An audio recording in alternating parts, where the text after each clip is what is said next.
Hello engineers. So this is the 10th lecture in heat exchanger training series guys. Today we are going to discuss about RCB 5 floating head construction. So first of all, what is floating head guys? So we know that floating head heat exchanger is a shell and tube design where one tube is fixed at one end and the other side is free to move axially guys. So this is to avoid thermal stresses. So you can observe this in this figure as well. So this side is stationary tube sheet, that means fixed, and this side is floating tube sheet, so which is movable to avoid thermal stresses.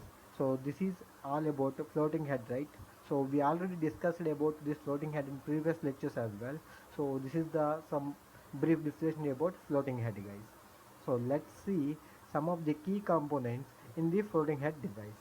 So first one is shell, next tube sheet, fixed tube sheet and floating tube sheet. As the previous slide I also shown you in the image as well. So here this is the floating head guys, this is the floating head, this is the tube sheet, this is the shell cover, and these are the tube bundle. And also we have split flanges, bonnet, gasket, and this is the split flange. So these are the key components in the floating end construction. I hope if you watch this video you will understand more clearly guys. So let's see this video first.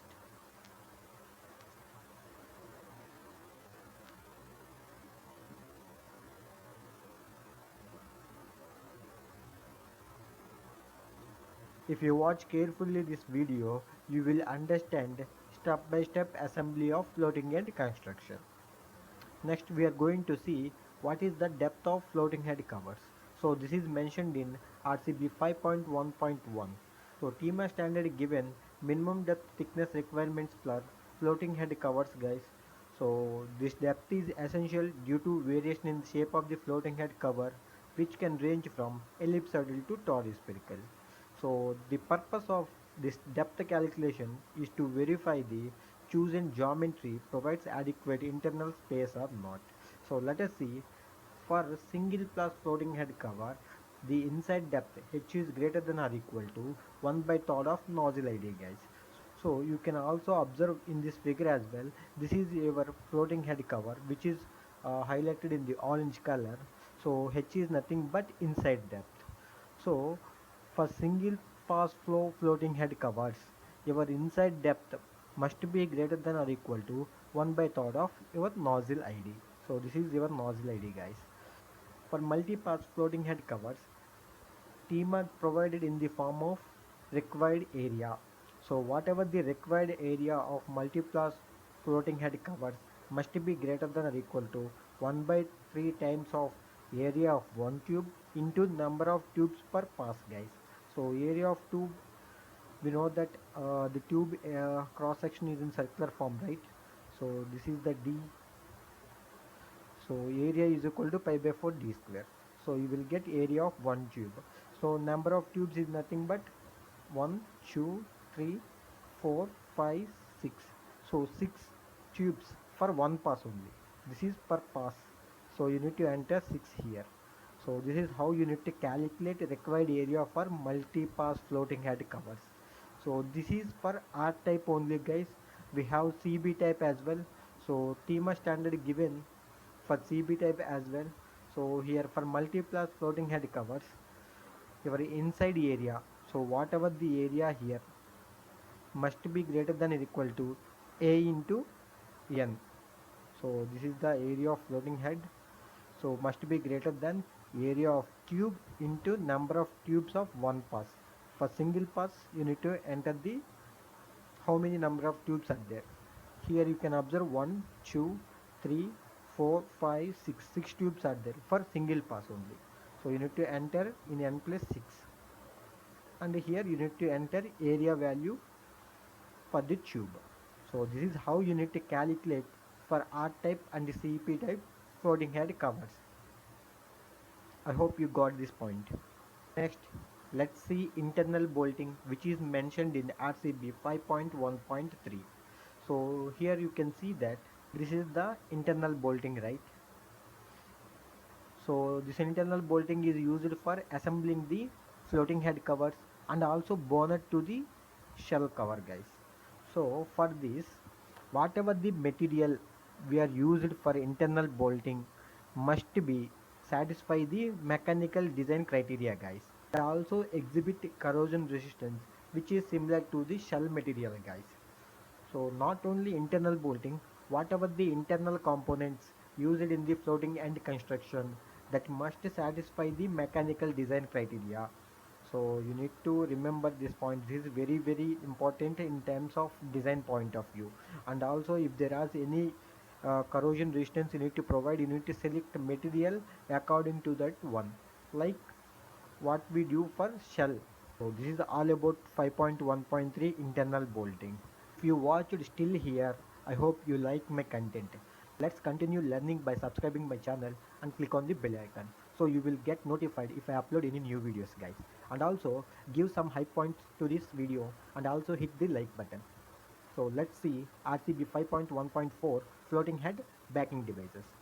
So for S-type floating head backing devices, there are four different styles given by the TEMA standard, guys. Style A, Style B, Style C, and Style D. The styles are given according to the tube sheet design. Here my question is how to design this backing device and which style is mostly used in the many industrial applications. So let's see that one. Most of the industries uses style B, guys. So which is provided in RCB 5.1.4.1 backing devices design. So let's see what are the stresses affect this design first. So the very first one is due to bending. How this bending happens? We know that the bolt is tightened by the nut, right? Because we need to assemble these two flanges, right? So for assembling these two flanges we use nut and bolt. So if we tighten the nut, the axial force applied on this end, right, and also resisting force act on this tube sheet as well. So due to this the bending moment occurs, guys, because if you see in this scenario the bolt force pulls in one direction and the floating tube sheet acts in another direction. So these forces are not aligned, which is in offset. So this creates moment and also develop bending stresses. Next, it is due to shear. If you observe here, two opposite forces acting due to these two forces. Okay, due to this shear will happen. So this force acting in opposite direction and potentially causes shear failure here as well. So these are the two types of stresses which acts on this design, guys. We need to take care of these two stresses while designing these components. So let us see the calculation. So here A is nothing but outside diameter of backing flange. So this is your backing flange, this is the outside diameter of backing flange, guys, and B is the inside diameter of backing flange.